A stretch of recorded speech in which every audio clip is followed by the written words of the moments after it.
cuando la doctora Marta me dice, hablemos en el simposium de neonatos, yo dije, bueno, pero antes de seguir, ¿aquí todos somos pediatras? No, no somos todos pediatras, todos somos médicos, todos somos médicos. Para nosotros los pediatras, los niños, los neonatos son un mundo aparte, ¿no? Eso es un mundo completamente diferente. Cuando Marta me propone el tema, yo le digo, bueno, me parece súper maravilloso porque este es un tema difícil, como nos lo decía la doctora Cifuentes esta mañana, pero al cual tenemos que abordarlo los médicos, pues obviamente los neonatólogos, por supuesto, y los pediatras, claro que sí. Pero como la inmunología es transversal a todo el conocimiento, pues la invitación es que estemos todos aquí haciendo este primer simposio. Espero les haya gustado también el título, la clínica como reflejo de las bases, como reflejo de las bases genéticas y moleculares de la enfermedad, que me pareció un título muy sugestivo y muy apetitoso. No tengo ningún conflicto de interés, este es mi Ouroboros. Este Ouroboros significa eso que empieza pero que no acaba, eso que tiene un inicio pero que no tiene un fin.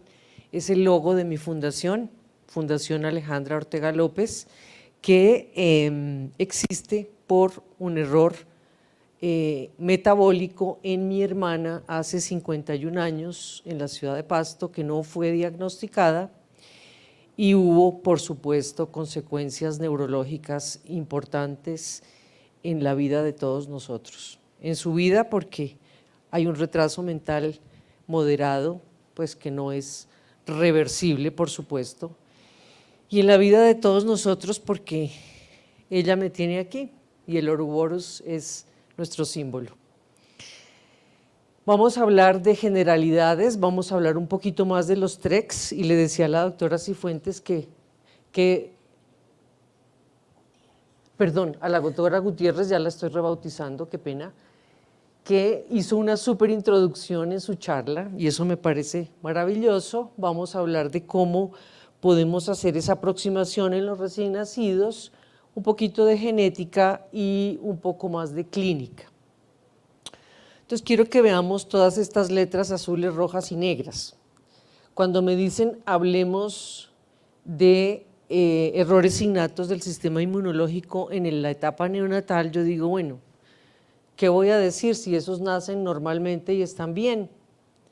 Sin embargo, cuando echamos atrás en la literatura, pues obviamente encontramos que esta condición que se llama SCID, que es la inmunodeficiencia severa combinada, pues obviamente empieza, digamos, o tiene su asidero en o desde los recién nacidos.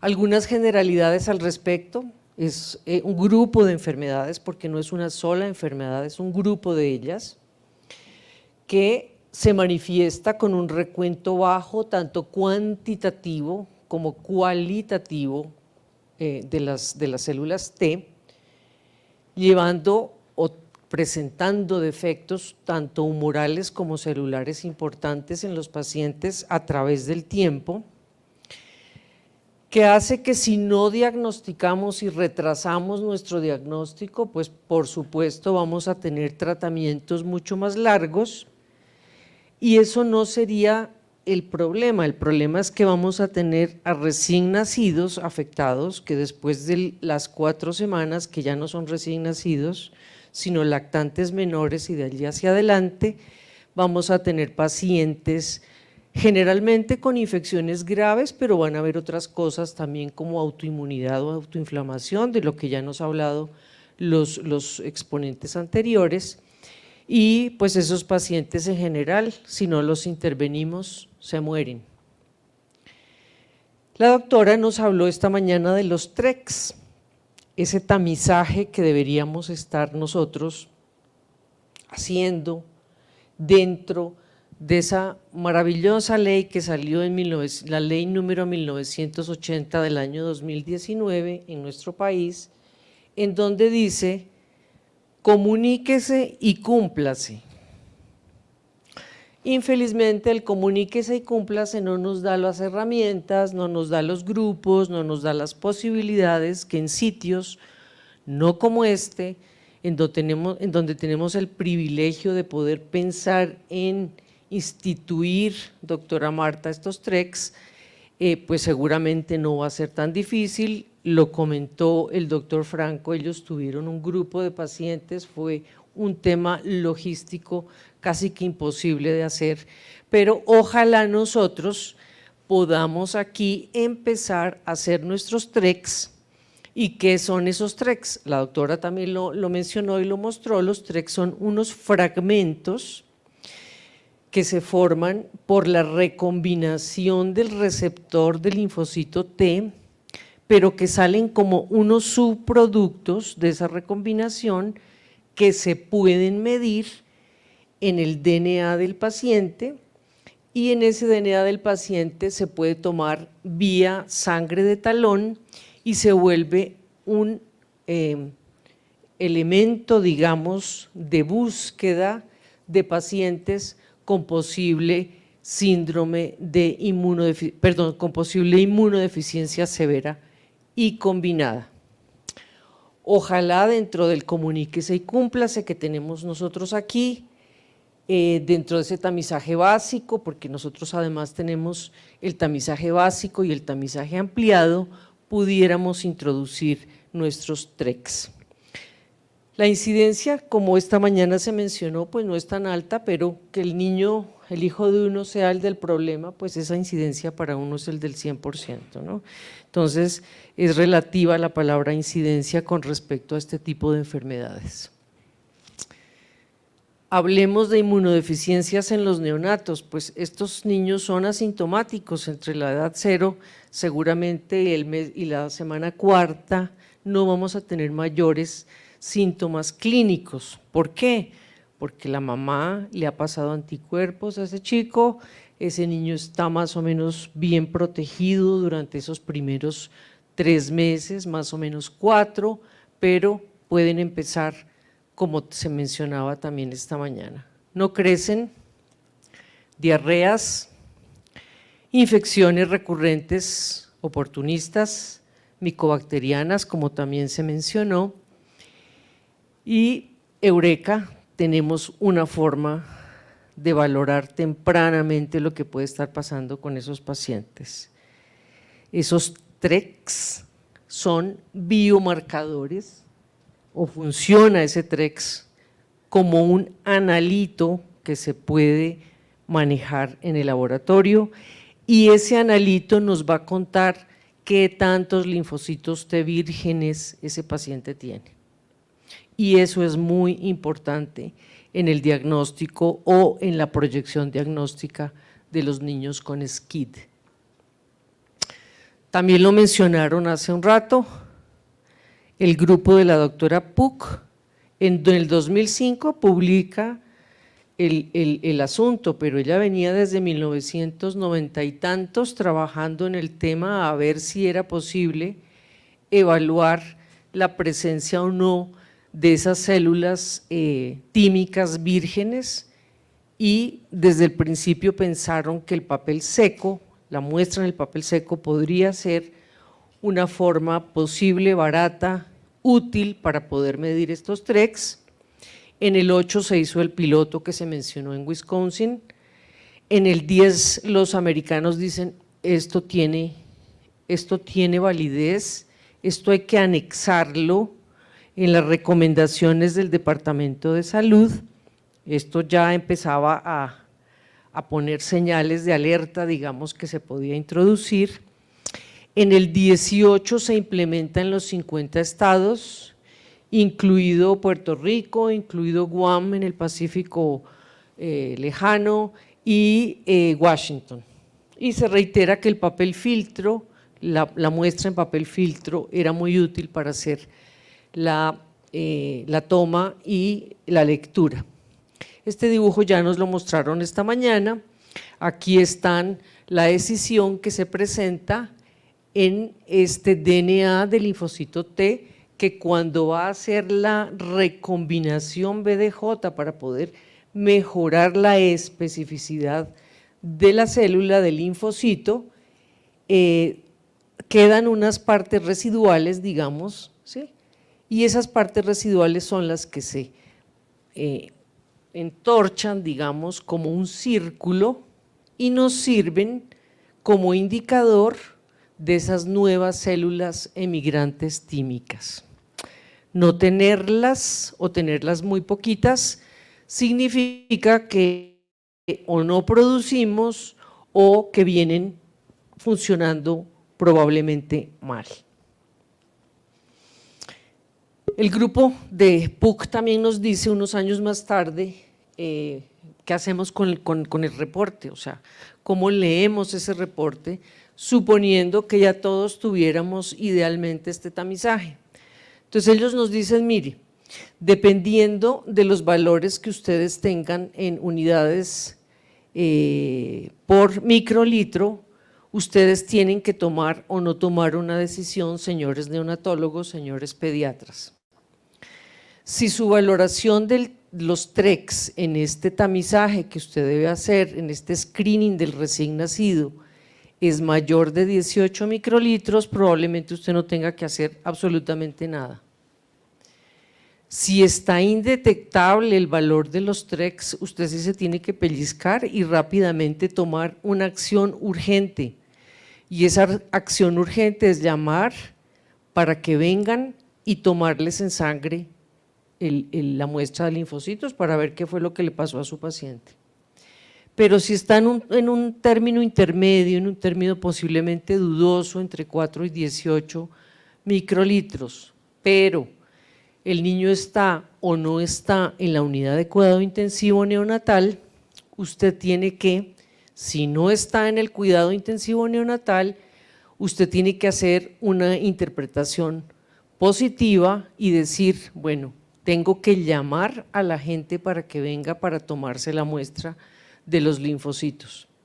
Si el bebé está en cuidado intensivo neonatal, usted tiene o puede decir que tiene un reporte incompleto, puede hacer o debe hacer mejor una segunda toma más o menos en 2 semanas, o cuando lo vaya a sacar del cuidado intensivo.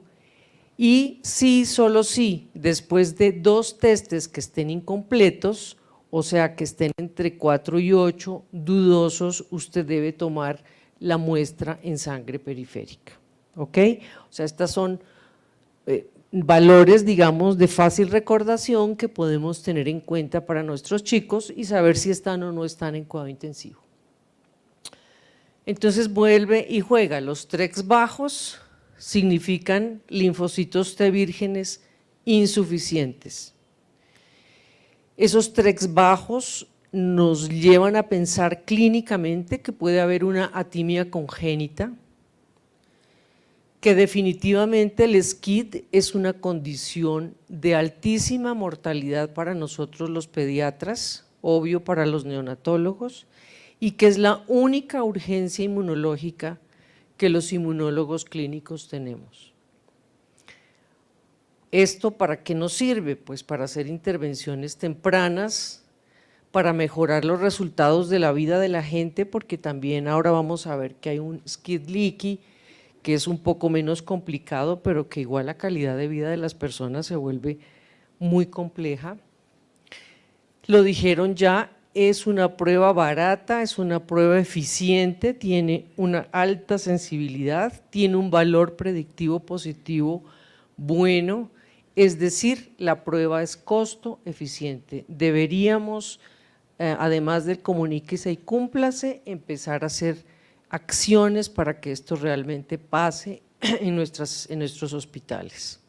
No obstante, la incidencia de la enfermedad sea baja y eso es lo que toca explicarles a los administradores del ministerio y de las secretarías de salud, ¿no? Porque dicen, no, pero es que si uno en 58.000 y usted me va a poner a hacerle el papel a este muchacho secante, ¿cuánto le vale ese SCID? Si lo puede sacar adelante, pero si se le muere, eso no tiene precio en esa familia. Obviamente, debemos hacer confirmación diagnóstica y se recomienda entre 2 y 4 semanas. ¿Cómo es el fenotipo y cómo es la genética de estos pacientes? Entonces hay un SCID típico, ¿sí? Y ese SCID típico depende de cuál sea la alteración genética o molecular que tenga. Generalmente ese SCID típico, y ya lo vamos a ver al final de la conferencia en una tabla de resumen, tiene células CD3 prácticamente ausentes. Tener 50 células es como no tener nada.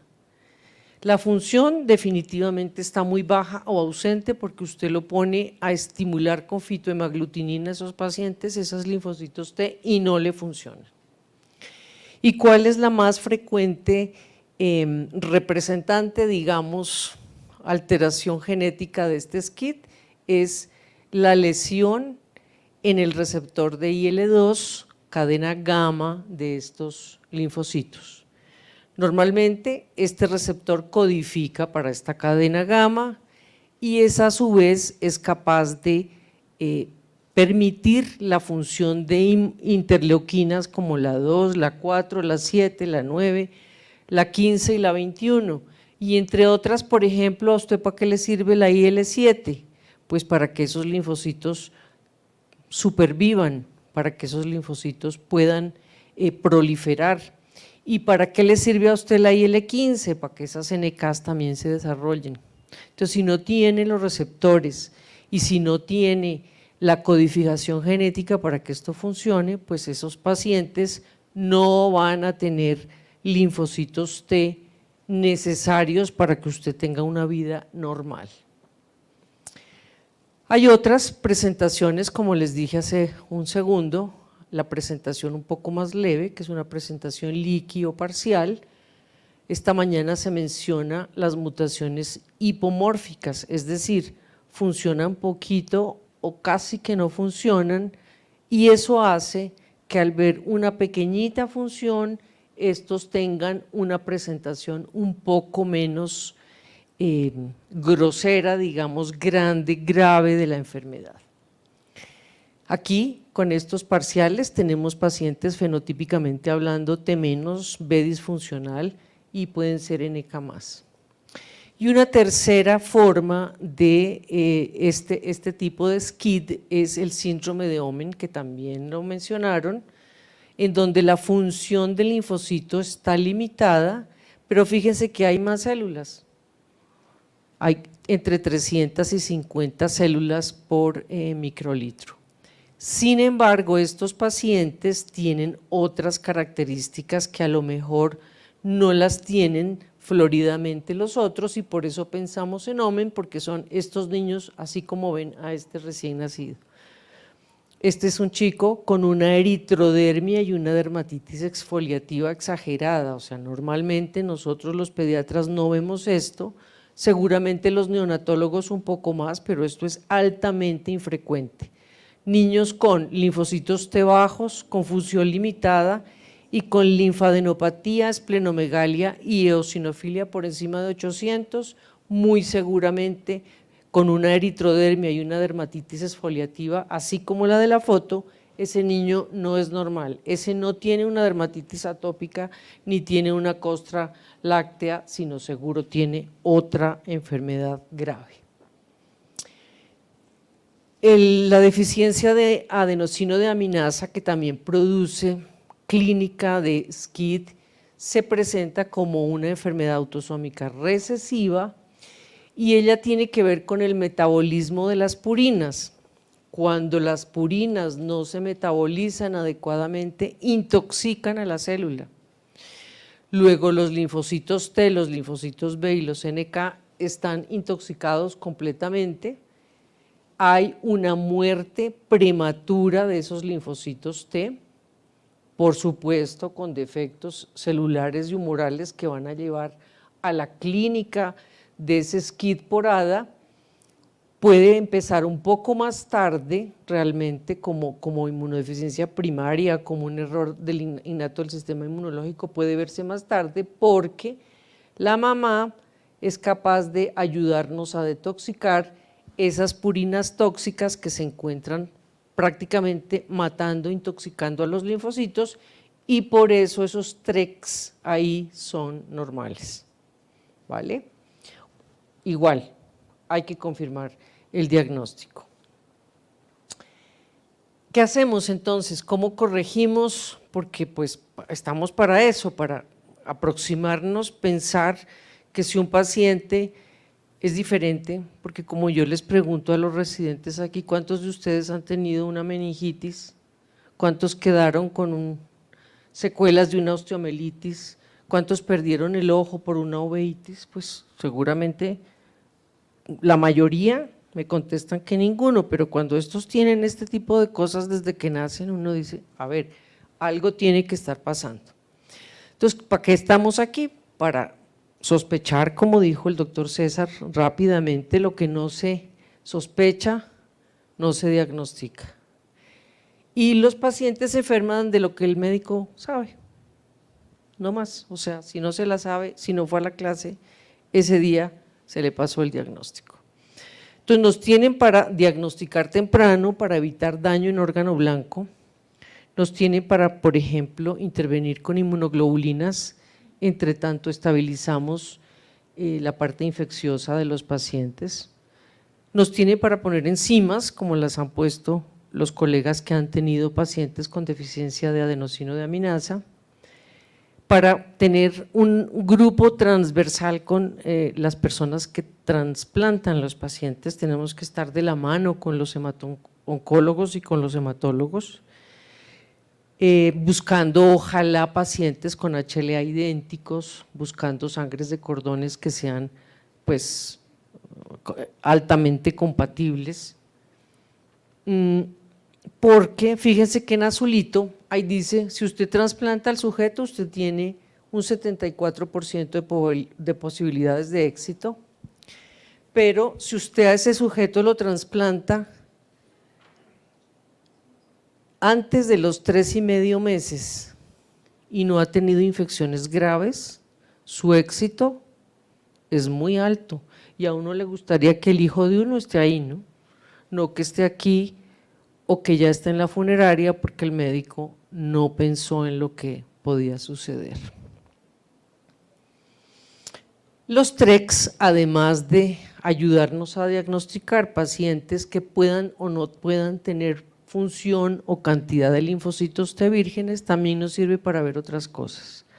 Vía TRECs podríamos tener la posibilidad de evaluar si el paciente tiene, por ejemplo, un DiGeorge, una trisomía 21, una 18, una ataxia telangiectasia, o si es un paciente que tiene una presentación atípica del SCID o algunas otras cosas, por ejemplo, como el hidrops, como pacientes con gastrocrisis, pacientes con anomalías cardíacas congénitas. Es decir, los TRECs para cuando busquemos el apoyo nacional y el apoyo gubernamental, también les podemos decir que nos sirven para otras cosas. ¿Se acuerdan que hicimos el piloto en Wisconsin y después hicimos las recomendaciones de los americanos para que se introdujera en el sistema de salud y después dijimos, listo, esto lo metemos en el plan de tamizaje? Pues obviamente todo requiere que se haga, cuando se hacen estas condiciones que se van a introducir en los screening, pues tenemos que cumplir una serie de retos, pero esos retos necesitamos que la gente esté preparada, que el laboratorio funcione, que nos enseñen cómo mejor, que la gota no llegue aplastada en el papel porque si no, no nos va a servir, el tiempo en el cual debemos tomar la muestra, eso es muy importante porque si no, pues tampoco vamos a hacer nada. El comuníquese y cúmplase no nos sirve, hay que atender a estas recomendaciones.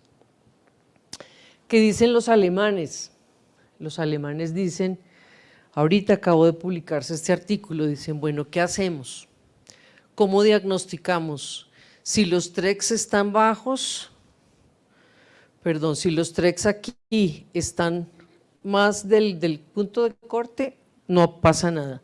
El tema está aquí, si están bajos o si están ausentes y depende de la edad del nacimiento del paciente. Si están bajos y el paciente tiene más de 32 semanas o menos de 32, igual bajos o ausentes debe pedir una segunda muestra. Si le salió ahí normal ya no pasa nada, normal por encima del corte, o si le sigue saliendo bajo, ojo, si ese sujeto tiene más de 32 semanas y le salió bajo, eso es una urgencia, remita, llame a un amigo porque no sirve cambio de pregunta, no, ahí es rápido.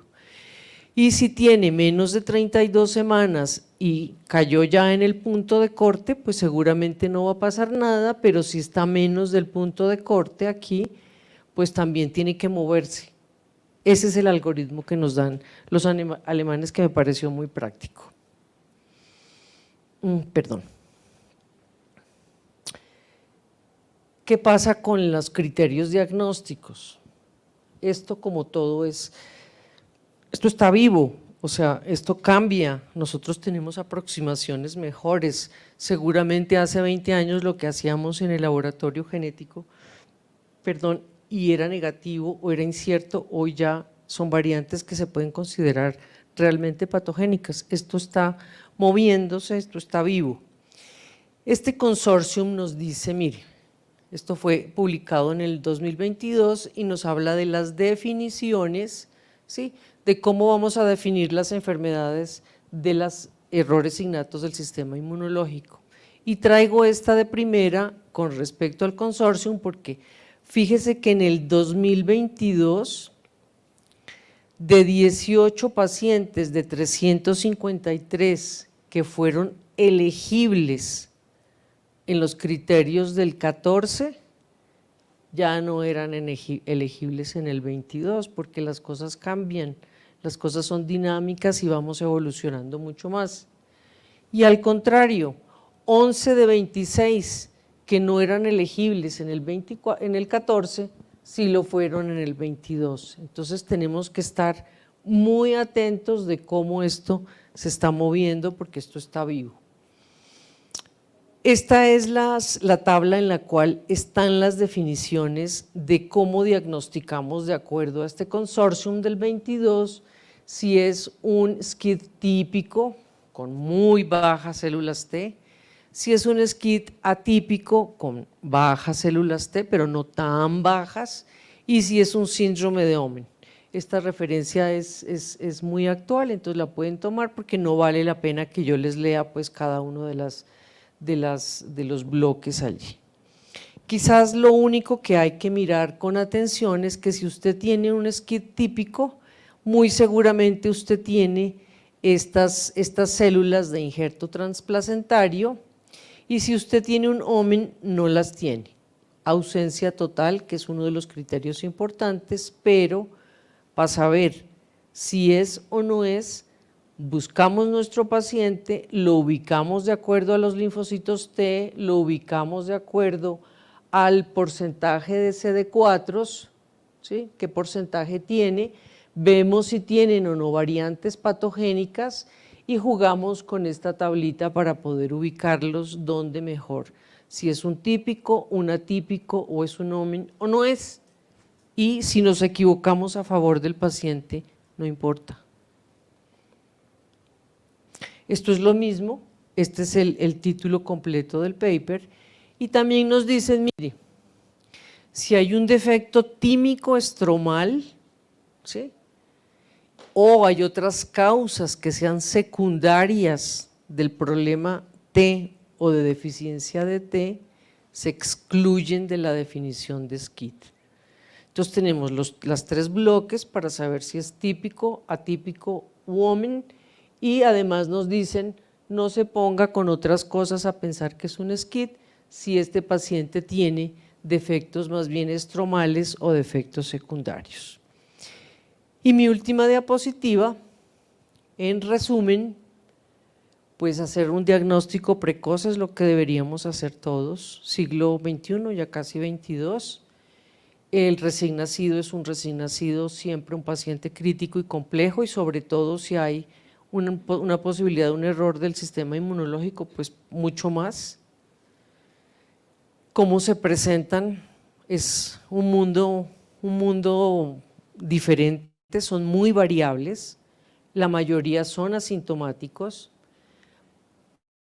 Pensemos en institucionalizar los TRECs, aquí al menos empecemos en la Fundación Santa Fe, para que nos den podamos hacer aquí nuestro piloto nacional y podamos empezar a tener esta información. Y por supuesto, si nos aproximamos y sospechamos, si venimos a la clase y si sabemos que eso puede ocurrir, vamos a tener una mejor y más rápida apoyo, atención al paciente, vamos a proteger sus órganos blancos y vamos a poder seguramente trasplantar con el 90 y pico % de probabilidad de éxito. No era más, mil gracias por su atención.